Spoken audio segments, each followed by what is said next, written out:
where I can be, I'm as independent as I want to be, and same as Catherine and Harry. We've all grown up, differently to our other generations. And Everything looked perfect at Westminster Abbey. Smiles, ceremony, tradition. But behind the royal robes and quiet nods was a story no one was officially telling. What really happened between William and Harry? Why did King Charles choose this exact moment to pass on a powerful title? And how did Catherine manage to hold the royal family together without saying a single word? In a quiet but meaningful moment, King Charles officially passed on a significant royal title to Prince William. This wasn't just a formality or ceremonial handover. It carried with it years of expectation, responsibility, and a deep emotional weight for both father and son. While the cameras captured a composed and smiling Prince William, many noticed something deeper in his expression. A mix of pride, seriousness, and something that could only be described as personal reflection. Over the years, Prince William has often been seen as the steady and reliable figure within the royal family. Always polite, well-prepared, and thoughtful in public, his image is that of a future king who's ready to take on the role with responsibility. However, beneath the surface lies a more complex story, one of personal sacrifice, public scrutiny, and private sorrow. From a young age, William has carried the weight of expectation. As the elder son of King Charles and the late Princess Diana, he grew up in the public eye, under intense media attention. Every move, every word, every gesture has been closely watched and dissected. For years, the public and press have commented on his potential to modernize the monarchy, to bring a new tone of leadership that reflects the current age. But little is often said about the personal costs that come with such visibility. Behind closed doors, William has faced emotional challenges that aren't always visible to the public. He lost his mother at just 15 years old, a traumatic event that played out on the global stage. He and his brother Harry walked behind her coffin in what became one of the most iconic images of modern royal history. Since then, William has had to balance personal grief with public duty, something very few people will ever fully understand. Over the years, William has built a public persona that reflects calm and composure. Yet those close to him have hinted that this doesn't mean he's unaffected. There have been countless times where he's had to suppress emotion in order to fulfill his role. The pressure to always appear in control, even during personal turmoil, is part of what makes the life of a royal so difficult. William has taken on this responsibility without complaint, but the impact is real and lasting. His relationship with the media has also played a part in shaping his emotional world. While many newspapers and broadcasters are quick to praise his poise and leadership, others have criticized or speculated, sometimes unfairly. Stories that appear in tabloids often tell only part of the story, and William has rarely had the opportunity to respond. This constant scrutiny means he's had to learn how to keep his personal feelings private, knowing that anything he says could become tomorrow's headline. In addition to external pressure, William has also dealt with internal family dynamics that have shifted over the years. Perhaps the most visible of these has been his strained relationship with his younger brother, Prince Harry. The two were once considered inseparable, especially in the years following their mother's death. But recent years have seen them grow apart due to a mixture of personal choices, public interviews, and differing views on their roles within the royal institution. Although this particular moment at Westminster Abbey was focused on honoring William, the tension in the background was impossible to ignore. His bond with his father has also evolved over time. In the past, their relationship was often described as formal and distant, with King Charles sometimes criticized for being emotionally reserved. But as both men have grown older, particularly after the death of Queen Elizabeth II, signs have emerged of a more personal and meaningful connection between them. The decision by King Charles to bestow a major royal title upon Prince William was not a random act. It signaled trust. It was a clear indication that Charles sees his son as ready to take on a larger role in the monarchy's future. This isn't just about being next in line. It's about beginning the process of transition, one step at a time. While Charles remains king, it's evident that he is starting to delegate certain responsibilities, perhaps with an eye on legacy and continuity. For William, this moment was both an honor and a turning point. It's one thing to be known as the Prince of Wales, a title he's held since 2022. It's another to be recognized by the reigning monarch, his own father, as someone ready to take a leadership role within a centuries-old institution. The tone of the ceremony was understated, but its message was clear. William is no longer just waiting. He is beginning to lead. At Westminster Abbey, the setting alone added to the significance. This is a place steeped in history, where kings and queens have been crowned for centuries. To stand there with his father, not in celebration of his own coronation, but as part of a quieter, symbolic event, reflected a more modern and thoughtful approach to royal transitions.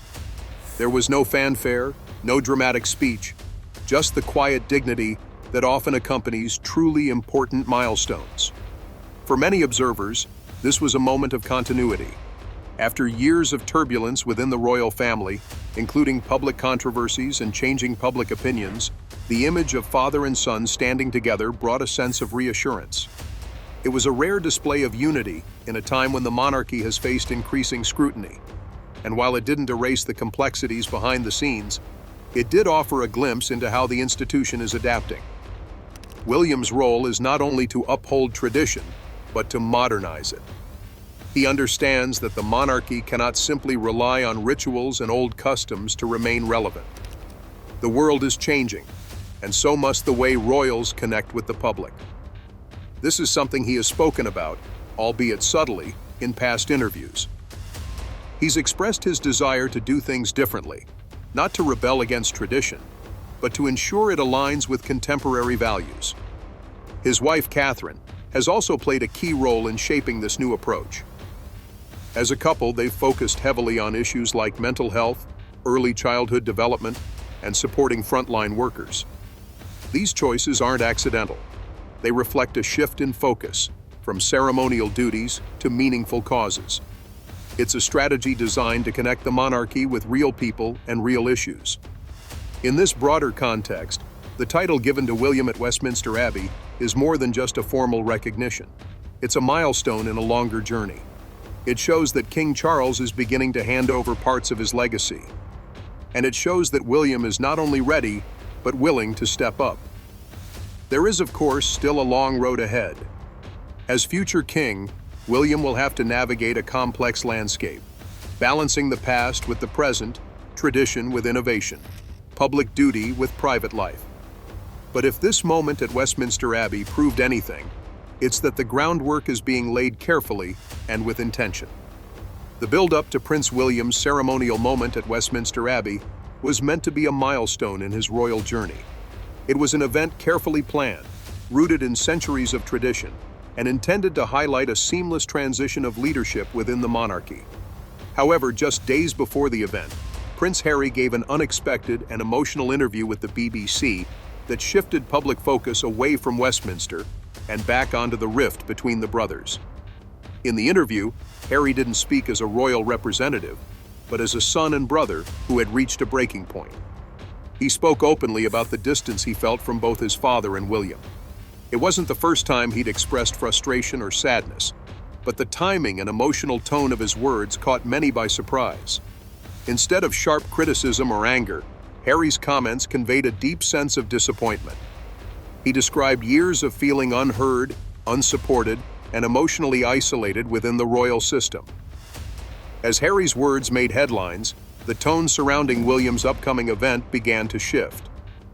Media coverage, which had been focused on the significance of William's new title and role, quickly turned toward analyzing the ongoing family drama. The ceremony, meant to be a moment of celebration and symbolism, was now at risk of being overshadowed by public fascination with the brothers' deteriorating bond.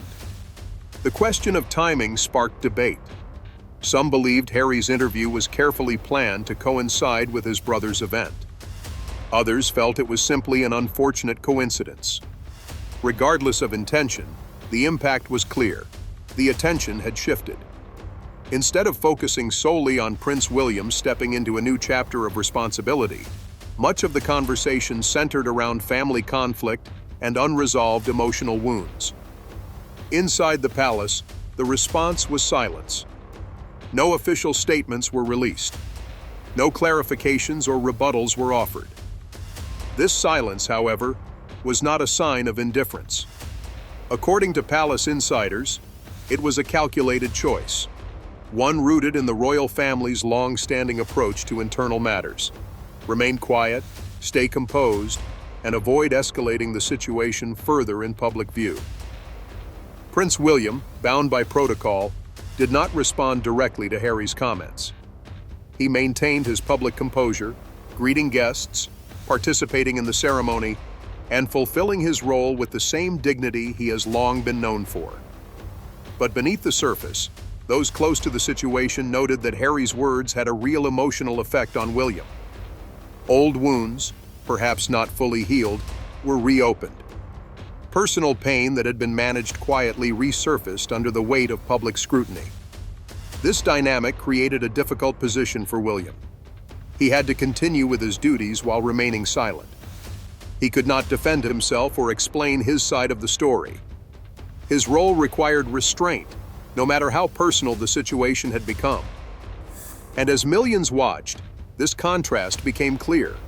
One brother speaking out from across the ocean, the other remaining composed inside the walls of Westminster Abbey.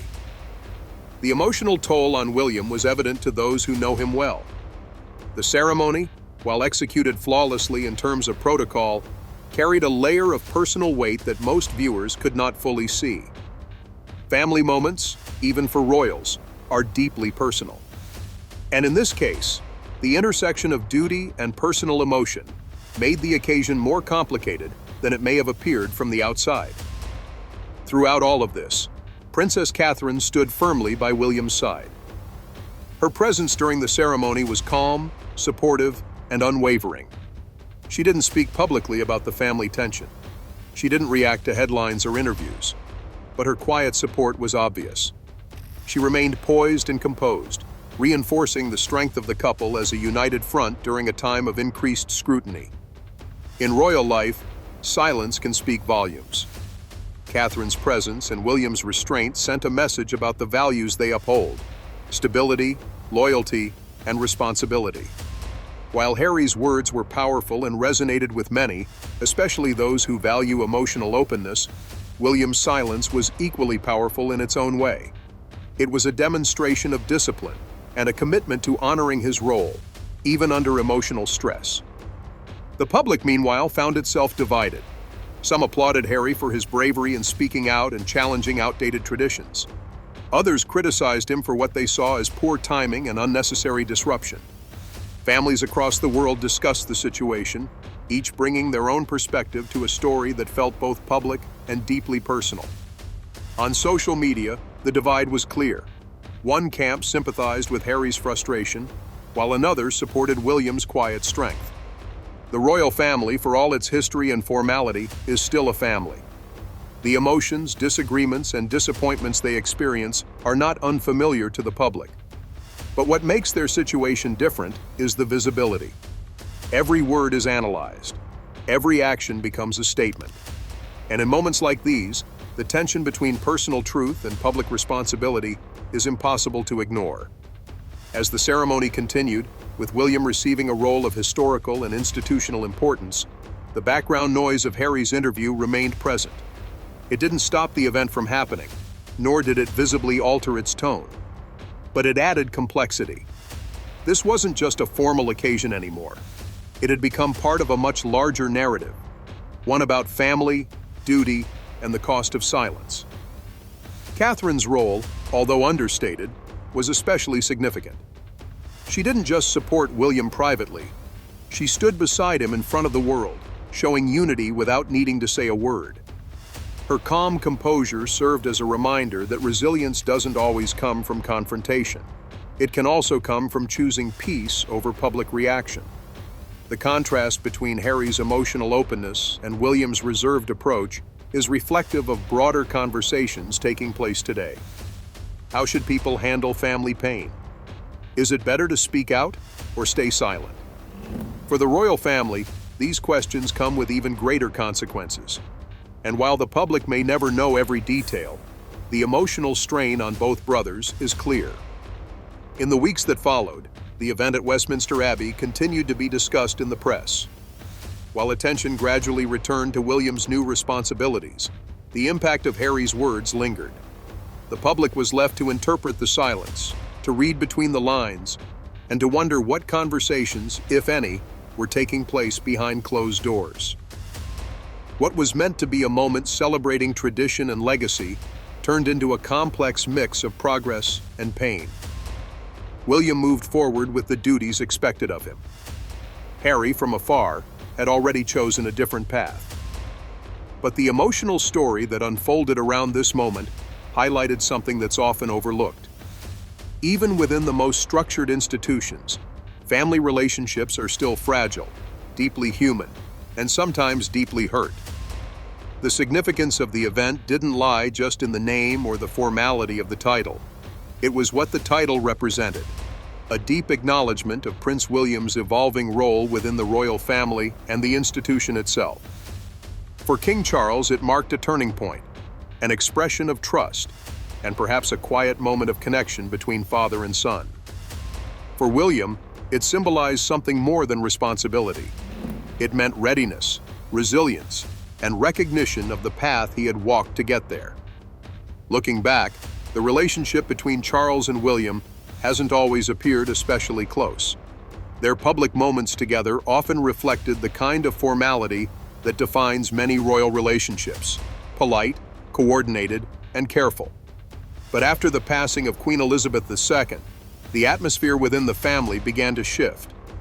Without her constant presence guiding the family, there was room, perhaps even a need, for Charles and William to establish a different kind of bond. The title given to William at Westminster Abbey didn't just place him one step closer to the throne. It placed him in the spotlight as someone already shaping the future.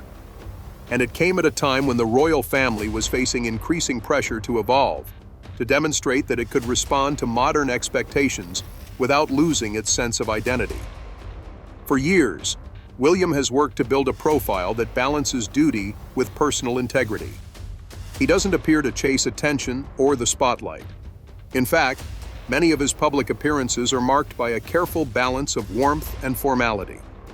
He chooses causes that reflect his values: mental health, early childhood development, homelessness, and he tends to stay away from more divisive issues. That approach has helped him build trust with a public that has, at times, become skeptical of royal institutions. The way William received the title also reflected this understated leadership style. There was no grand announcement or emotionally charged speech. The exchange between father and son was brief but meaningful. Observers at Westminster Abbey noticed a short interaction near the west door. Just a few words exchanged, and a simple hand on the shoulder from King Charles to William. In the world of royalty, where every gesture is scrutinized, this moment stood out as quiet but powerful. The Abbey itself added to the emotional tone. Its long history of royal ceremonies, from coronations to funerals, provided a solemn and reflective backdrop. But on this day, it wasn't about loss or celebration in the traditional sense. It was about continuity. About a son stepping forward not just because of duty, but because he had earned the trust of the king. William's demeanor during the event spoke volumes. Dressed in traditional robes of the Order of the Bath, he looked calm, serious, and focused.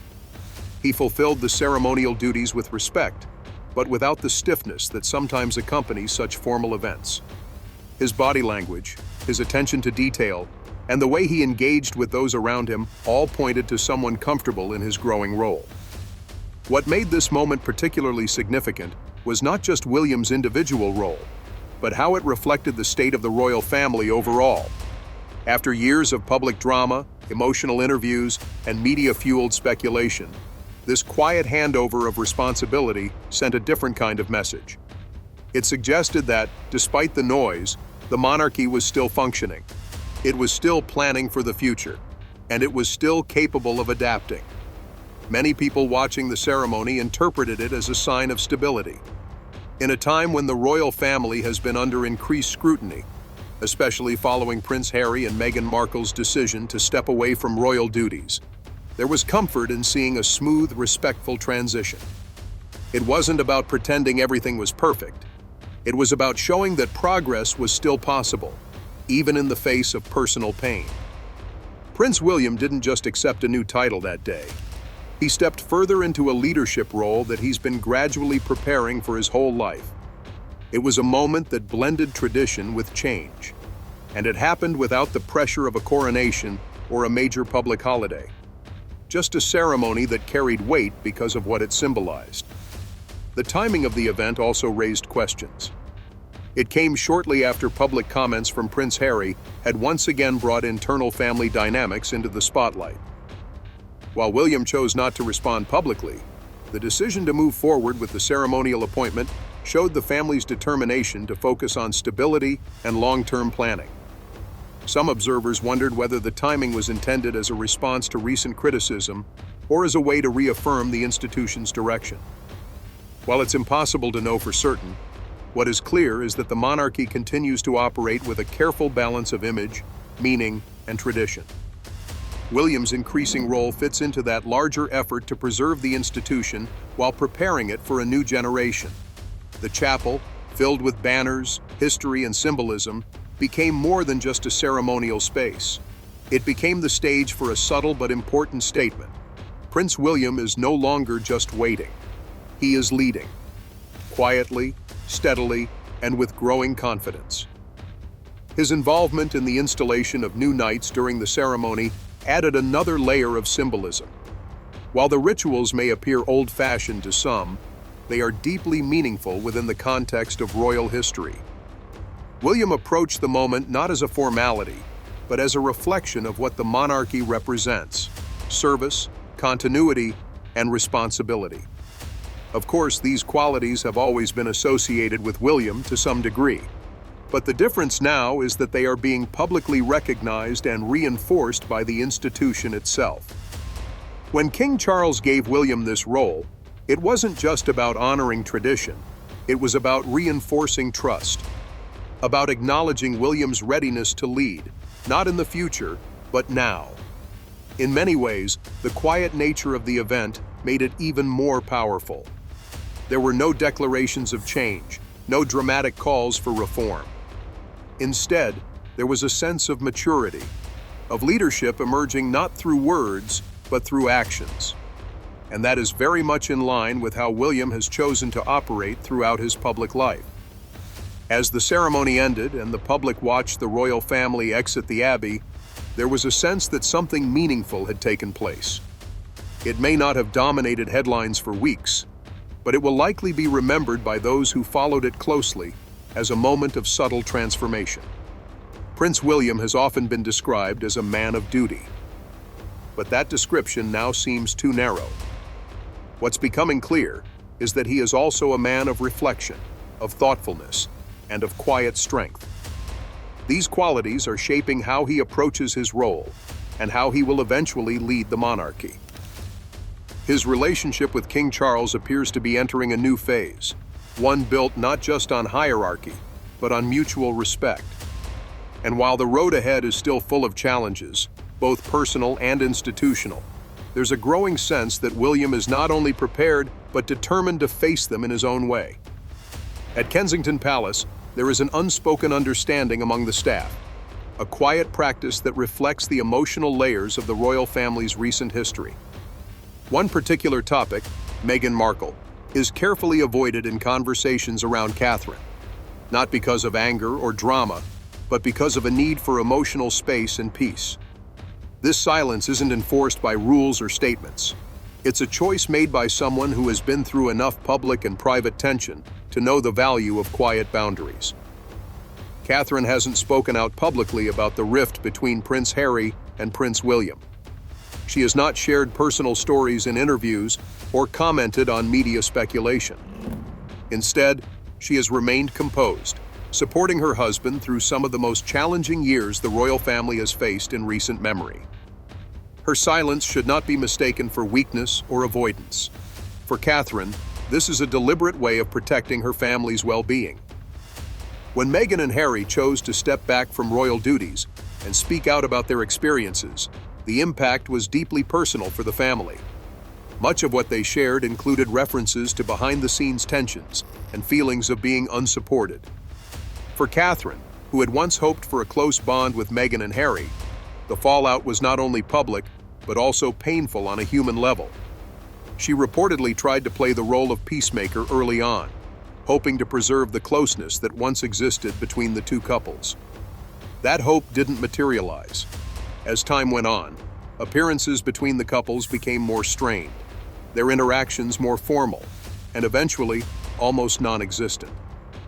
When Meghan and Harry moved abroad and began to speak openly about their grievances, including in widely viewed interviews and a Netflix documentary, Catherine's approach became even more reserved. She didn't respond with counterclaims or public messages. She simply focused on her role, her children, and the duties expected of her. Over time, those around her began to understand that avoiding the topic of Meghan wasn't about holding a grudge. It was about preventing emotional harm. The situation had left its mark, and like anyone who has been caught in a difficult family situation, Catherine needed a way to move forward without reopening old wounds. For her, maintaining peace within the home became more important than addressing public perception. This emotional boundary has influenced how the royal family functions on a deeper level. While official statements from Buckingham Palace are rare when it comes to personal disputes, the actions and choices of senior royals often speak louder than words. Catherine's decision to focus on her responsibilities, raise her children with care, and support William without getting involved in public disagreements has helped reinforce a quieter, more measured tone in the family. Her influence isn't limited to private choices. In public appearances, she continues to show the same grace and dedication she has been known for since entering royal life. She attends engagements with calm authority, chooses initiatives that align with her long-term vision, and shows up with consistency. Whether it's speaking to parents about early childhood development or supporting mental health campaigns, her work is focused on long-term impact rather than headlines. As the royal family continues to adapt to modern times, Catherine's role is becoming more defined, not just as the future queen, but as a stabilizing figure. She understands that public trust isn't earned through attention or controversy, but through consistency, respect, and genuine connection. This understanding seems to guide her daily choices. Her decision to create space from past emotional turmoil, especially concerning Meghan, is one part of this broader mindset. For many, it serves as an example of how to move forward with dignity. There are no dramatic gestures or carefully worded statements. There is simply a quiet refusal to let past pain define the present. Those close to the couple suggest that while Prince William still feels the weight of the fractured relationship with his brother, Catherine is more resolved. She doesn't carry the same hope for reconciliation, at least not in the short term. That isn't out of spite, but rather a form of self-preservation. For her, the focus is now on what can be nurtured: her marriage, her children, and the future they are building together. This sense of clarity helps explain how she carries herself during major public moments. At William's recent ceremonial event, Catherine's calm presence beside him was more than symbolic. It was a visible reminder that strength doesn't always come from speaking. It can come from showing up, remaining steady, and choosing peace when others may expect conflict. This shift is also shaping how the monarchy evolves internally. In the past, royal family disagreements often played out behind palace walls, never reaching the public in such personal detail. But in the current era, with a more connected and reactive media landscape, emotional stories are harder to contain. Catherine's method, drawing a firm but quiet line between past and present, provides a different way to manage those changes. Her boundary setting is not just a personal decision, it's an institutional signal. By deciding not to engage with certain topics or revisit certain conflicts, she's helping to reset the tone. And while it may not undo past harm, it creates a path forward, one marked by emotional discipline and an emphasis on what truly matters for the monarchy's future. This influence goes beyond individual relationships.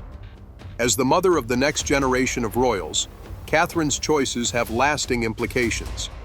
How she raises her children, how she prepares them for public life, and how she navigates moments of tension. All of these shape the emotional foundation of the family moving forward. And in that sense, her silence is not just about personal healing. It's about protecting the integrity of the institution they're part of. Her approach has earned her quiet respect from both the public and within palace circles. She is not seen as someone who avoids responsibility, but as someone who understands that leadership sometimes requires restraint. In a world where people are often encouraged to speak their minds at every turn, Catherine's refusal to engage in public feuds sends a different kind of message, one that prioritizes stability over reaction. As the royal family continues to face challenges, from generational changes to public scrutiny, Catherine's influence will likely grow. She won't be the loudest voice, nor will she likely ever speak directly about these deeply personal matters. But through her presence, her decisions, and her boundaries, she is helping to guide the monarchy through a period of transition. Even as William steps further into his leadership role, it's clear that Catherine's role is not simply one of support. She is shaping the emotional framework of a modern royal household, one that respects tradition, but also understands the importance of personal peace. Their public image, often described as calm and composed, reflects choices made away from the spotlight. It reflects conversations behind closed doors, decisions to prioritize family over feud, and a shared understanding of what their positions truly require. In this way, the story of William's growing leadership is deeply intertwined with Catherine's quiet strength. While the spotlight may focus more often on titles, roles, and formal ceremonies, it's these quieter decisions that will have the most lasting impact. And as the family continues to evolve, that quiet influence may prove to be one of its most valuable assets.